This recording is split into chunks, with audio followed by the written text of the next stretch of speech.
Aleluia! Vocês não sabem a alegria que está no meu coração de poder apresentar essa linda mulher de Deus, que é minha filha, que o Senhor me presenteou com essa filha linda. Eu tenho 3, são maravilhosas. Glória a Deus por isso. E eu louvo ao Senhor pela vida da Késia, que não rejeitou o convite. Desta vez, porque eu já tinha feito muitas outras vezes. Késia, por favor.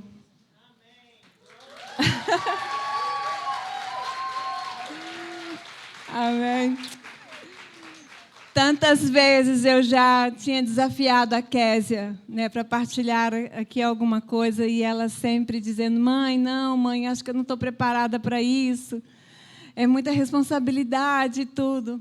Mas eu vejo na Késia potencial. E eu creio que Deus vai usá-la. E eu creio que Deus usa as mulheres que se escondem. As mulheres que não se expõem, as mulheres que não ficam na fila da frente. Eu quero falar, mas a Késia tem se escondido em Deus. E eu creio que Deus tem formado algo especial nela, no coração dela e na vida dela, para que ela possa também ser uma influência na vida de muitas outras mulheres. Quem conhece a Késia sabe disso, sabe que a vida dela é uma vida que inspira, né? Tá aqui as meninas da IFE. Onde estão as meninas da IFE? IFE é um grupo de estudos, de mulheres que estudam a Bíblia juntas. Algumas também participam de um clube de leitura, né, de livro. E eu e a Késia fazemos parte desse grupo. E tem sido uma bênção para nós. E eu creio que isso também tem colaborado para o crescimento da Késia. Então, obrigado, meninas da IFE, por terem vindo apoiar aqui a Késia. E, Késia, que Deus te abençoe. Nós vamos orar por ela, amém? Amém. Pai querido, muito obrigada pela vida dela, Pai, da Késia. Obrigada, Senhor Deus, por ela estar aqui em obediência ao Senhor. Eu creio mesmo, Pai, que é por obediência. A Késia nunca escolheu isso, ela nunca pediu por isso, mas eu creio que o Senhor tem algo especial, Senhor Deus, através da vida dela, para nós.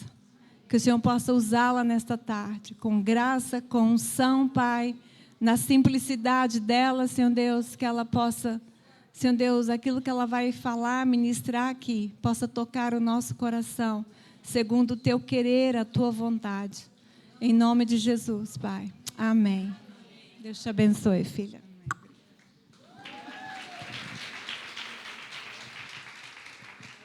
Muito boa tarde. Deixa eu ver aqui uma água, aqui uma introdução dessas.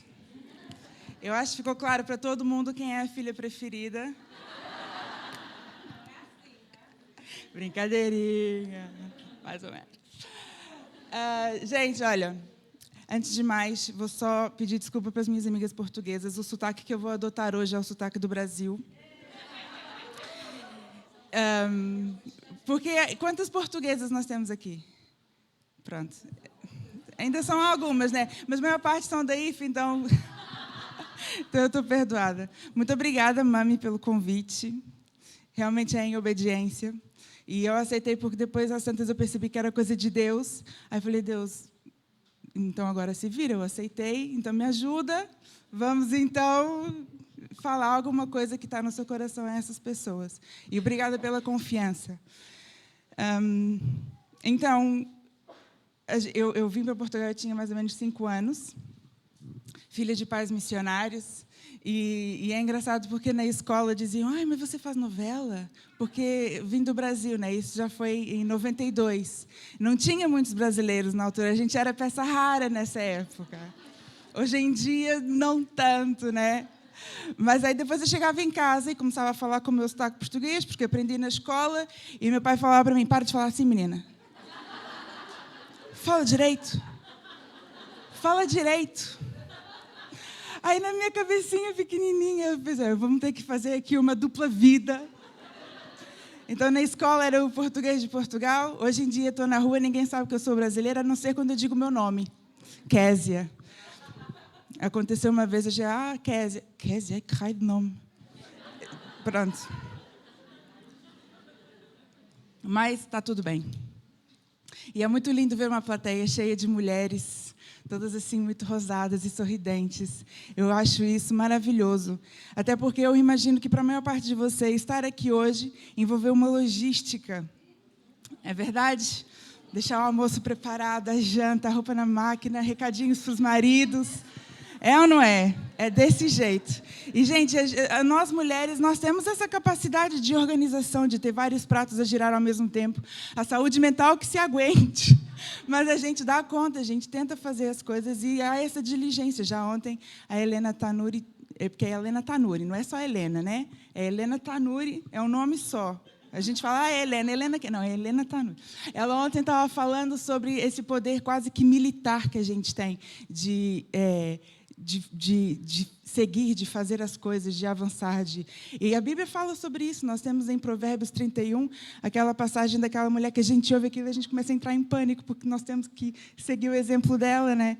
Mas a mulher virtuosa, aquela mulher que ajuda o marido, que prepara as coisas, que trata dos negócios, que trata da roupa, trata das crianças, trata de tudo. E isso é muito lindo de ver. Então, parabéns para vocês por estarem aqui, por terem conseguido organizar isso tudo. Ontem o meu pai dizia que ele confia muito no Ministério Feminino, né? Na força do Ministério Feminino. Mas ele também não tinha muita opção, ele só teve 3 filhas. Então, se ele não confiasse no Ministério Feminino, a coisa não ia dar certo. Não é, pai?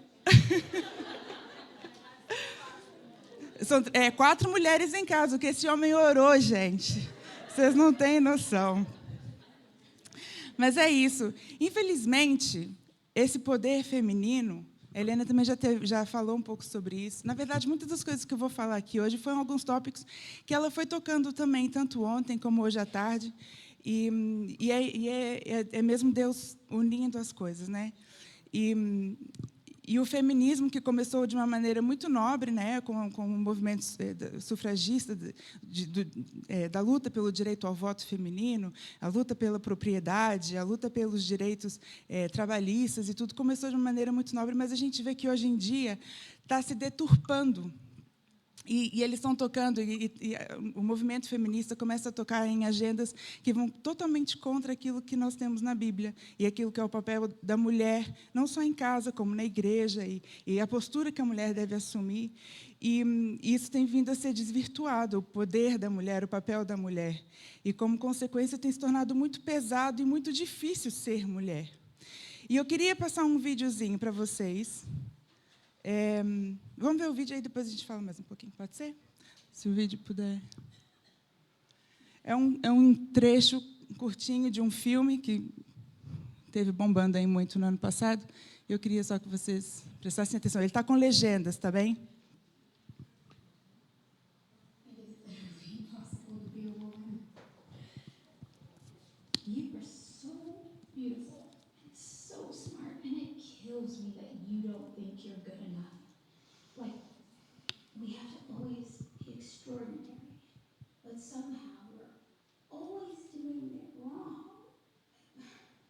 You have to be thin, but not too thin. And you can never say you want to be thin. You have to say you want to be healthy, but also you have to be thin. You have to have money, but you can't ask for money, because that hurts.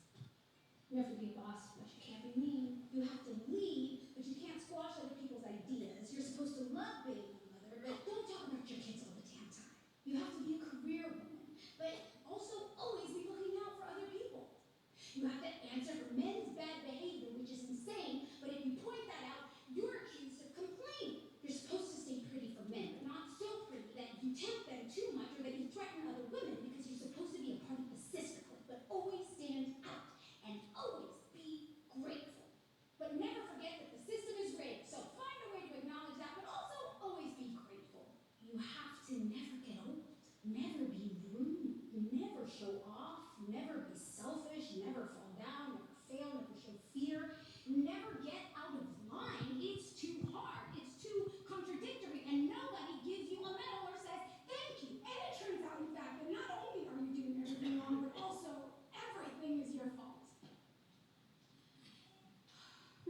tired of watching myself and every single other woman tie herself into knots so that people will like us.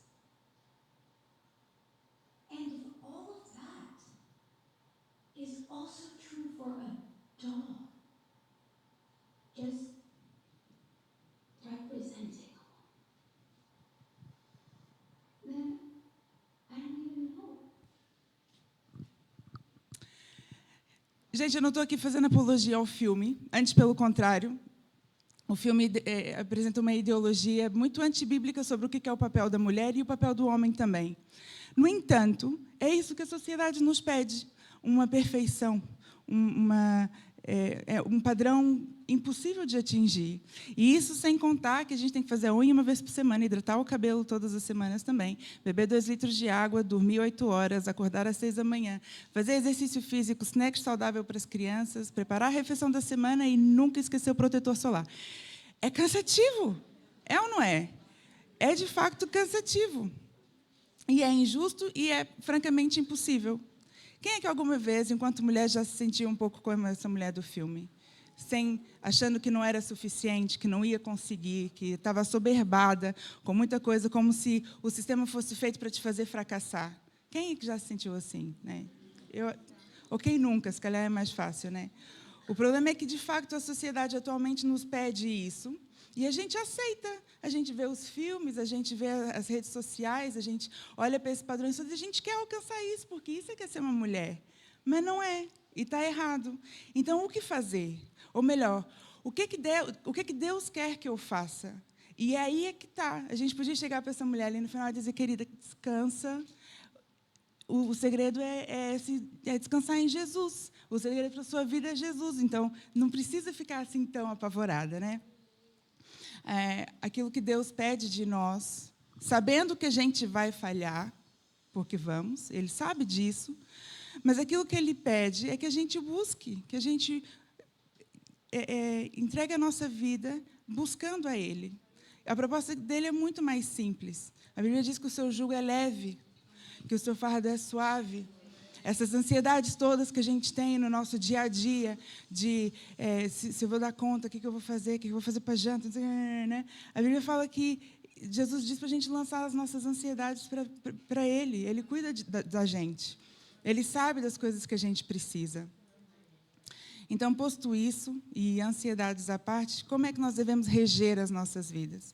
Nós já vimos que aquilo que a sociedade pede de nós não é realista, é um engodo para nos frustrar, para nos causar ansiedade, para nos fazer focar em outras coisas que não são o que importa. Mas eu hoje queria falar aqui com vocês sobre 3 pontos que eu acredito que são essenciais para uma atitude de vida que Deus quer que a gente assuma. Eu vou falar sobre 3 mulheres, que são mulheres tão reais como eu e você, mulheres que a gente encontra a sua história na Bíblia. E a primeira atitude que eu gostaria de abordar aqui hoje é uma atitude de obediência. E vou falar sobre uma mulher que não sei se vocês já ouviram falar alguma vez, que chama Raabe. Eu não vou falar a mesma coisa que a Helena falou. Mas é uma história muito bonita. E um trechinho tão curtinho da Bíblia, né? Um pedacinho tão curtinho da Bíblia que a gente consegue tirar tantos ensinamentos diferentes. Tantos ensinamentos diferentes. Então, como vocês já sabem, Raabe viveu ali no tempo de Josué, na época da conquista da Terra Prometida e tudo. Era prostituta. Se ela tivesse vivido nos dias de hoje lá na Holanda, ela teria carteirinha assinada, direito a 13º e tudo. Aqui em Portugal não é assim, em Jericó também acho que não era. Mas ela escondeu, né, os israelitas, os 2 espias de Israel na sua casa. E como recompensa para isso, recompensa da sua fé, da sua postura, da sua atitude, foi-lhe prometido que ela e a sua família teriam a sua vida poupada. Vamos abrir, por favor, em Josué 2:18.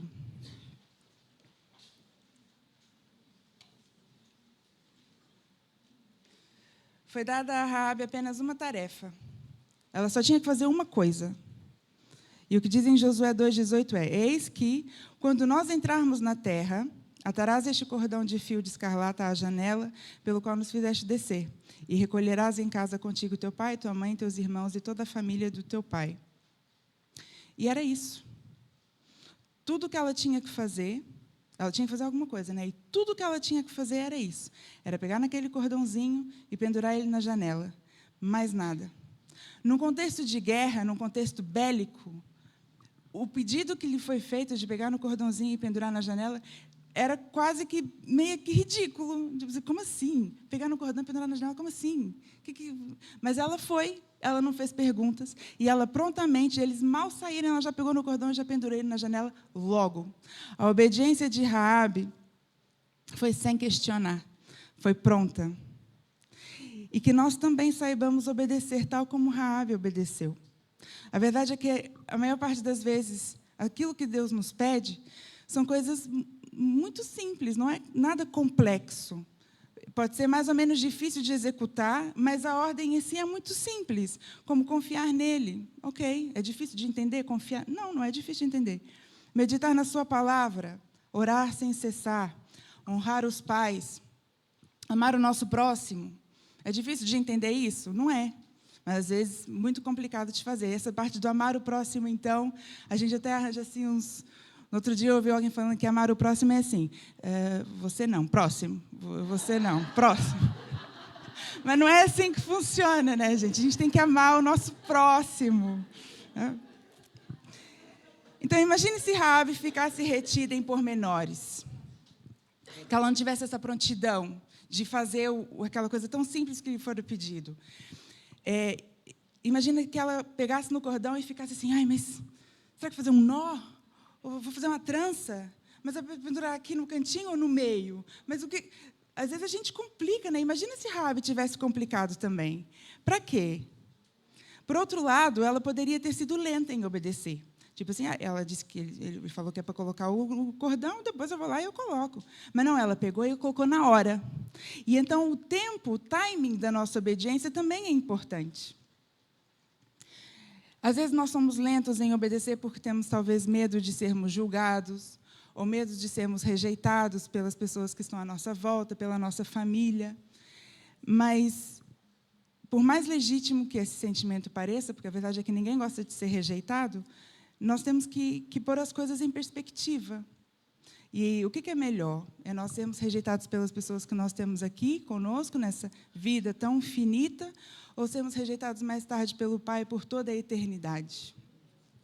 Esse conceito de eternidade para nós, que somos seres finitos, como eu disse, é um conceito que é difícil da gente entender, né? A gente não tem assim, a noção exata do que é eternidade. No entanto, quanto mais a gente debruça na palavra, e quanto mais a gente mergulha na palavra, mais a gente vai ficando familiarizado com esse conceito. Apesar de a gente nunca vai entender direito, só quando a gente chegar lá. Mas a gente vai começando a viver uma vida com os olhos postos lá, nessa eternidade. Então, se nos rejeitarem aqui, paciência, rejeitaram. Jesus também foi rejeitado, mas ele agradou ao Pai. E, por intermédio do Pai, também nós podemos ser aceitos por ele se o obedecermos, se obedecermos às coisas que ele nos pede. Eventualmente, todas nós vamos ser postas à prova. Eventualmente, todas nós vamos ter que apresentar alguma coisa diante de Deus. As nossas obras, a nossa obediência vai ser julgada. A prontidão com a qual a gente obedeceu, isso vai ser avaliado também. Então, o que a gente vai ter para apresentar quando chegar esse dia? Então, fica para pensar. O que a gente tem? Como é que tem sido a nossa obediência? A segunda atitude que eu queria falar com vocês, então, a primeira foi a obediência, tal como Raabe, foi pronta a obedecer. A segunda atitude que nós devemos adotar na nossa vida é uma atitude de adoração. Assim como Jesus ensinou aquela mulher samaritana. A mulher samaritana, vocês já podem abrir a passagem bíblica, está em João 4, versículo 20. Ela foi uma mulher que encontrou Jesus no poço, ou melhor, ela foi encontrada por Jesus naquele poço. E foi mais ou menos ao meio-dia, né, uma hora que não era comum das mulheres irem buscar água. Elas normalmente iam bem mais cedinho, pronto, para não pegar aquele calor do meio-dia. Mas ela foi lá, provavelmente porque ela não queria encontrar as outras mulheres da cidade, ou não queria ser encontrada por elas. A sua reputação provavelmente também não era grandes coisas. Mas, em conversa com Jesus, ela percebe que ele era profeta, e no decorrer da conversa, Jesus eventualmente se revela a ela como sendo o Messias. Então, vamos ler lá em João 4:20, um pedacinho dessa conversa. E que diz assim, do versículo 20 até o 23. Ela perguntando assim para Jesus: nossos pais adoraram neste monte. Vós dizeis que em Jerusalém é o lugar onde se deve adorar. E disse-lhe Jesus: mulher, crê-me, a hora vem em que nem neste monte, nem em Jerusalém adorareis o Pai. Vós adorais o que não conheceis, nós adoramos o que conhecemos, porque a salvação vem dos judeus. Mas a hora vem, e agora é, em que os verdadeiros adoradores adorarão o Pai em espírito e em verdade, porque o Pai procura a tais que assim o adorem. Nessa passagem, Jesus ensina a mulher samaritana como nós devemos adorar. Ensina que a adoração não tem a ver com o lugar, tem a ver com a maneira como a gente o faz.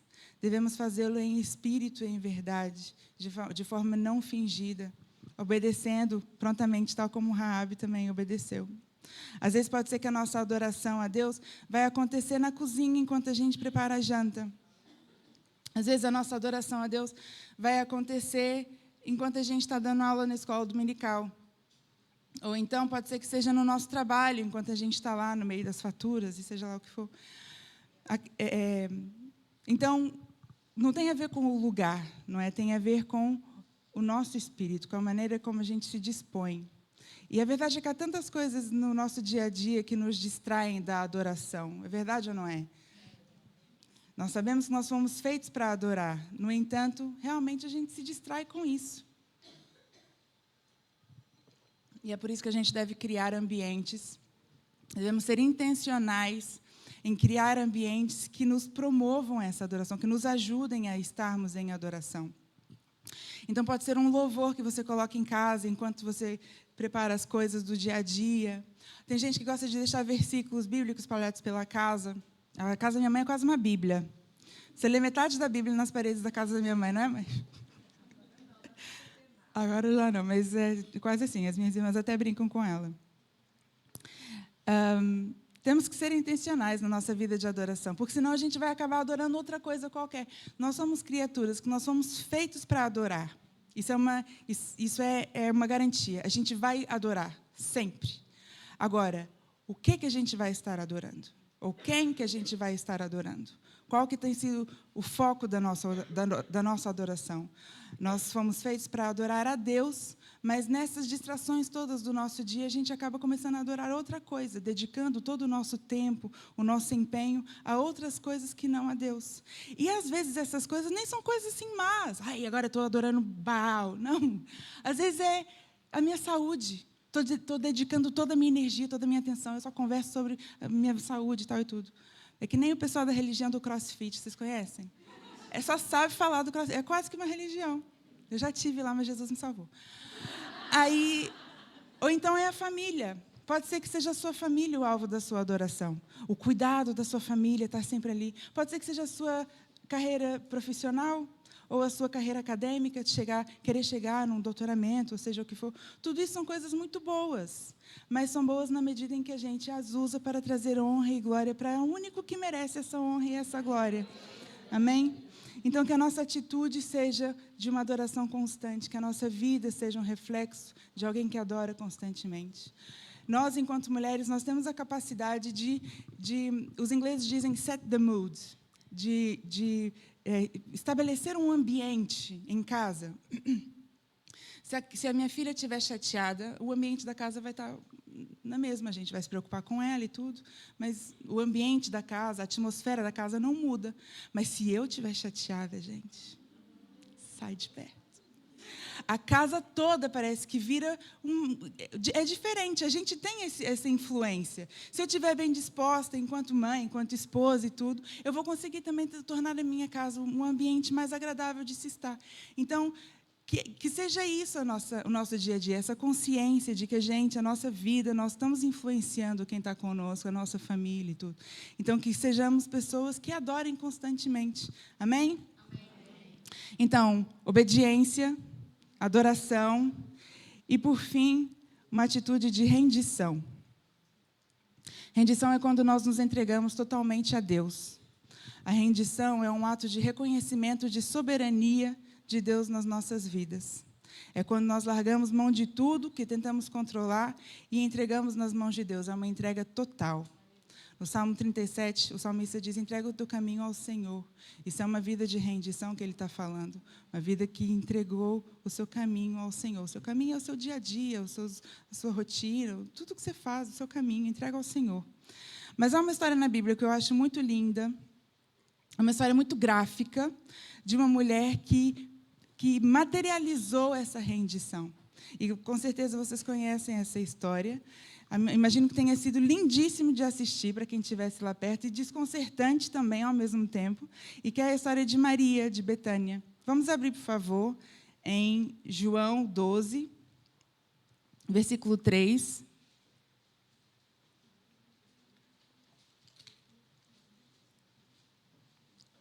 Esse episódio acontece na casa de Maria, Lázaro e Marta. Eles estavam ali jantando, todo mundo assim de boa, Jesus estava lá.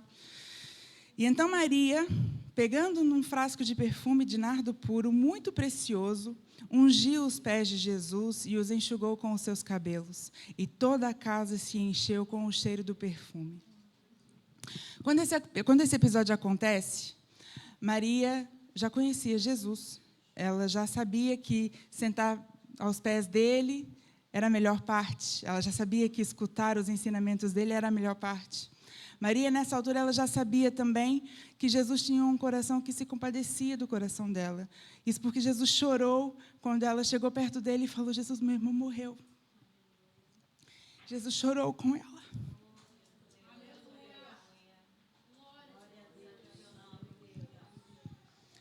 E Maria já sabia também que Jesus era forte e poderoso o suficiente para ressuscitar o seu irmão.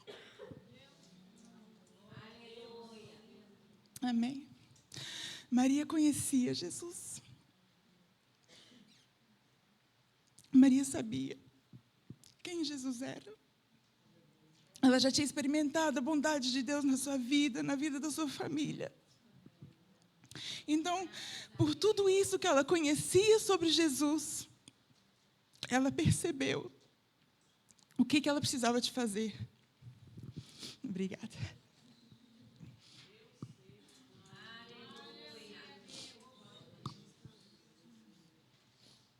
Então, ela pegou num frasco de perfume muito caro. Os estudiosos dizem que aquilo deve valer um ano inteiro de trabalho de uma pessoa com salário médio. Então, era um perfume muito caro. E ela derramou esse perfume aos pés de Jesus como se fosse a própria alma. Naquela altura, os servos da casa é que lavavam os pés dos convidados. E Maria se colocou numa posição de serva. Ela se ajoelhou e ela entendeu que água não era bom o suficiente. Então, ela procurou aquilo que ela tinha de mais precioso na sua casa.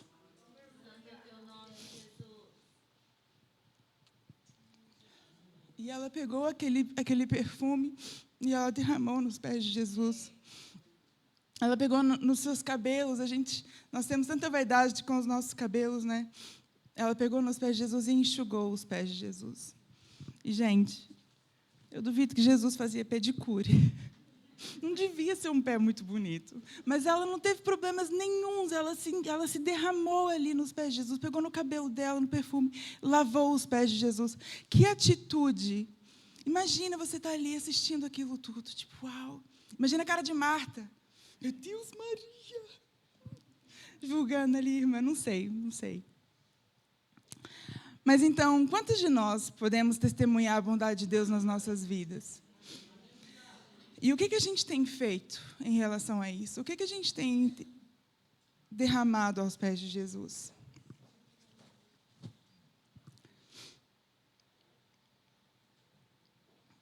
Quando a gente deixa de querer fazer as coisas do nosso jeito, quando nós nos rendemos aos pés de Jesus, a cura, a restauração. Só que não é isso que a gente vê ou que nos pede a sociedade, né? Mais uma vez. Uma mulher se humilhar, uma mulher ter que obedecer, ter que adorar todo o tempo, né? Que retrógrada, que antiquado. Isso é a mentira que o diabo quer que a gente acredite. Existe algo muito sobrenatural quando a gente reconhece a nossa pequenez e a grandiosidade e a majestade de Deus. Nós nos rendemos, nós obedecemos, nós o adoramos, não para nos humilharmos ou para nos diminuirmos, mas para reconhecer que Ele é maior, que Ele merece. E é isso que nos dá propósito. É assim, que é através da obediência, da rendição, da adoração, que a gente entende qual é o propósito de Deus para nós nessa terra. Hoje em dia, nós vemos milhares de pessoas pagando milhares de euros para coaches e psicólogos, e nada contra essas profissões, quer dizer, algumas coisas contra, mas a maior parte nada contra. E as pessoas procurando entender o seu propósito. Eu tive numa convenção uma vez em que as pessoas estavam lá sedentas. A premissa era o seu propósito. Qual é o seu propósito? Elas entraram do jeito e saíram exatamente do mesmo jeito, porque ninguém falou para elas: o teu propósito é adorar a Deus. O teu propósito é se render diante de Deus, é obedecer aos seus mandamentos. Esse é o teu propósito de vida. Então, mas como que eu vou obedecer? Como que eu vou fazer isso? Como é que eu vou cumprir esse meu propósito? Com o que você tiver, com o que você tiver em mãos, na sua casa, com a sua família, na sua profissão, com aquilo que você tem. Se você é mãe, então seja uma excelente mãe. Crie os seus filhos nos caminhos do Senhor, ensine. Você trabalha num escritório, então seja uma excelente profissional no seu escritório. Derrame o perfume de Cristo naquele lugar do seu trabalho. Se você está servindo aqui na igreja, então o seu propósito é esse, é adorar a Deus enquanto você está servindo na igreja. É o que for, é o que você tiver em mãos, esse é o nosso propósito. Temos que buscar perceber Deus nas coisas simples, nas coisas banais do nosso dia a dia, através da sua palavra, buscar conhecer Deus através da sua palavra, da leitura da Bíblia. Saiu na semana passada um documentário no YouTube, que vocês já devem ter ouvido falar, que chama Fé Não Fingida. Muito lindo, gente. Vocês têm que assistir. Eu não assisti até o fim ainda, porque eu só fiquei sabendo dele no final dessa semana. Mas o pedacinho que eu assisti, eu já fui tão edificada, fui tão inspirada pela fé dessas irmãs. E tinha lá uma que dizia assim,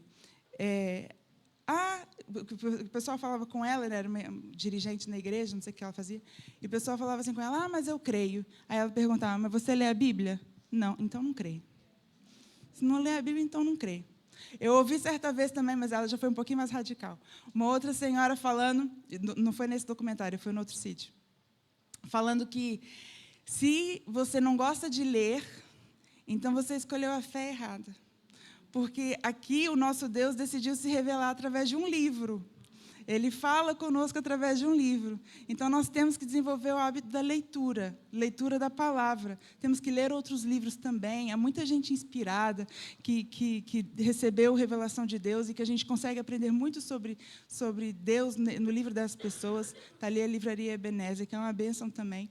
Mas não só esses livros. Se a gente ler só os livros que falam sobre Deus, a gente vai ter a percepção só daquelas pessoas sobre Deus. Então, é bom eu saber o que elas têm para dizer, mas é bom eu ler a Bíblia também e eu perceber como é que Deus quer se revelar diretamente à minha vida, diretamente àquilo que eu estou vivendo neste momento. Então, ler a palavra. Como minha mãe falou, a gente está no clube de leitura. Às vezes é uma luta a gente terminar de ler o livro, pode não ser assim tão interessante, mas é importante a gente ler. Então, gente, fica a dica. Obedecer, adorar, render. Temos que pegar nisso tudo e influenciar. Devemos ser as verdadeiras influencers. Não é esse plástico que a gente vê na internet, no YouTube, no Facebook, não sei o que lá. Nós temos que ser as verdadeiras influências e influenciar com a nossa vida. Temos que ter a ousadia de falar para as nossas meninas, para as adolescentes, dizer: olha para mim, faz como eu estou fazendo.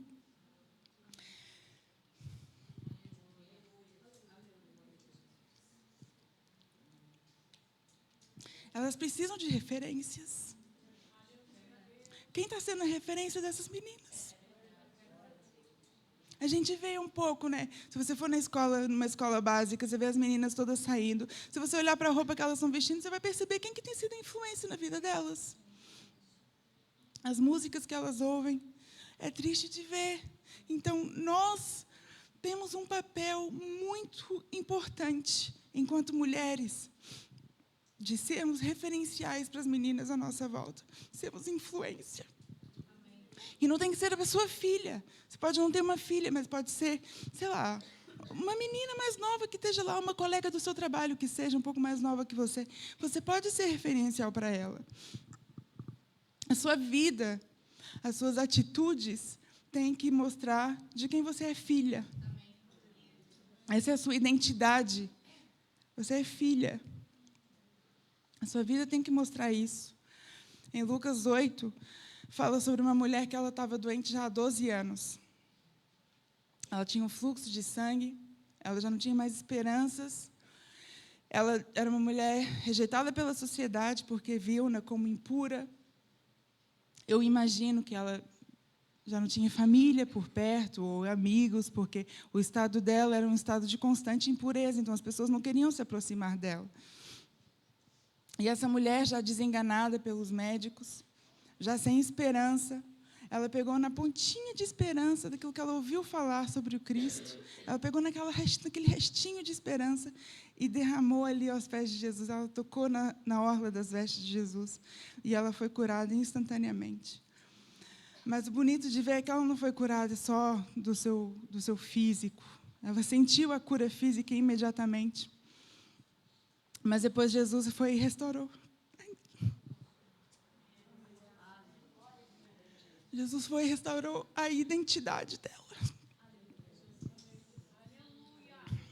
Ele olhou para ela e ele disse: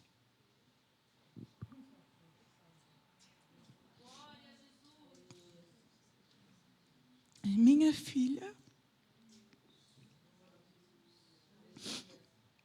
minha filha.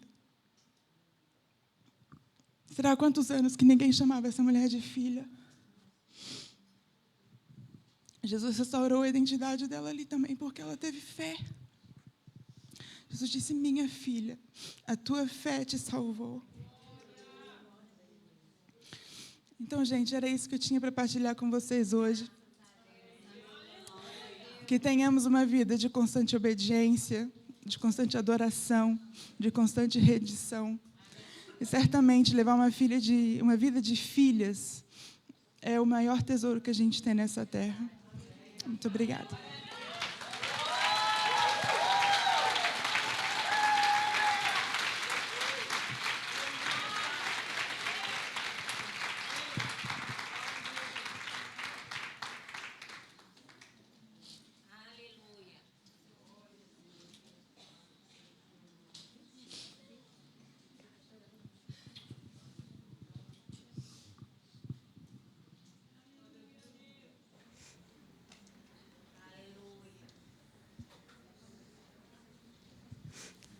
Amém?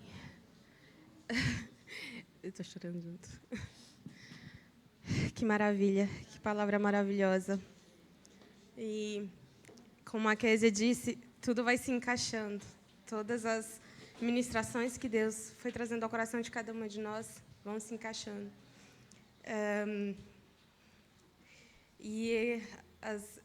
Eu tinha preparado também aqui uma ministração antes de cantar essa canção, que eu fiquei a pensar, numa época em que as mulheres nem eram contadas, nós vemos diversas passagens da Bíblia em que diz o número de homens e diz mulheres e crianças não eram contadas. Em uma época em que as mulheres não eram contadas, mesmo assim Deus deixou tantas histórias de mulheres na Bíblia que Ele sabia que seria fundamental para nos edificar nos dias de hoje. E tem uma passagem muito interessante em Hebreus 11 que fala dos heróis da fé, que dentre a todos os homens que são referenciais para cada um de nós na vida cristã, nós encontramos duas mulheres. Nós encontramos Sara e, de novo, Raabe. É muito interessante a escolha de Deus dessas duas mulheres como heróis da fé. De um lado, nós temos Sara. Sara é a mulher de Abraão, é a mulher hebraica, é a mulher perfeita. É a mulher da promessa, da palavra. Sara nos ensina que a fé é receber o impossível. Às vezes nós vamos rir, porque nós sabemos que da nossa própria capacidade nós não conseguimos, mas vamos crer que Deus tudo pode.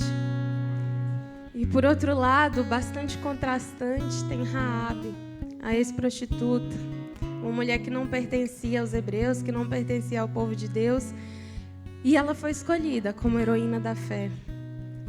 E Raabe vem para nos mostrar que fé pode ser também receber o que os outros não buscam. Raabe buscou, Raabe suplicou pela misericórdia de Deus.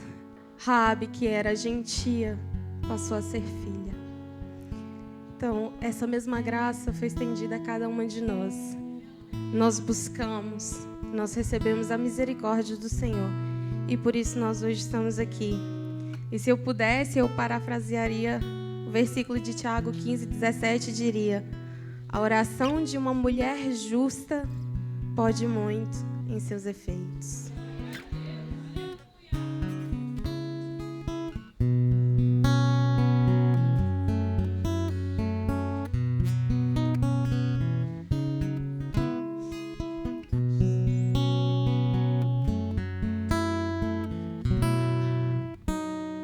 Uma mulher de fé move o coração de Deus, faz um deserto florescer. Uma mulher de fé é incansável na esperança, traz na lembrança o bem de Deus e não desistirá jamais.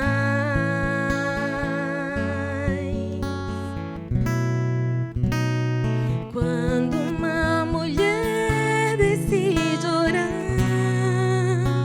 e derramar o coração aos pés do Salvador Jesus,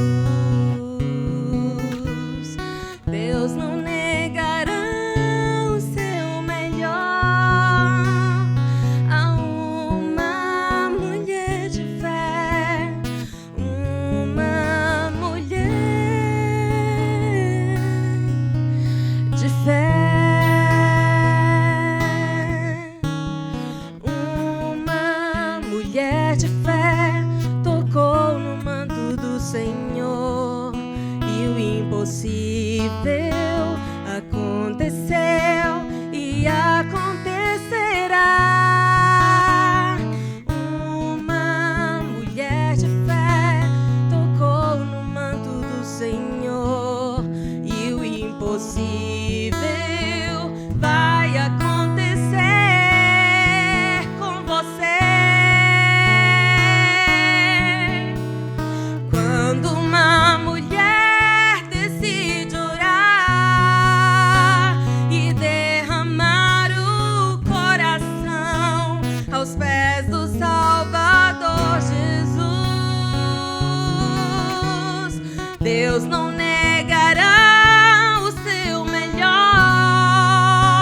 a uma mulher de fé, uma mulher. Quando uma mulher decide orar e leva os sonhos ao Senhor e ora mesmo pra valer, Deus responderá com o melhor a uma mulher de fé, uma mulher de fé.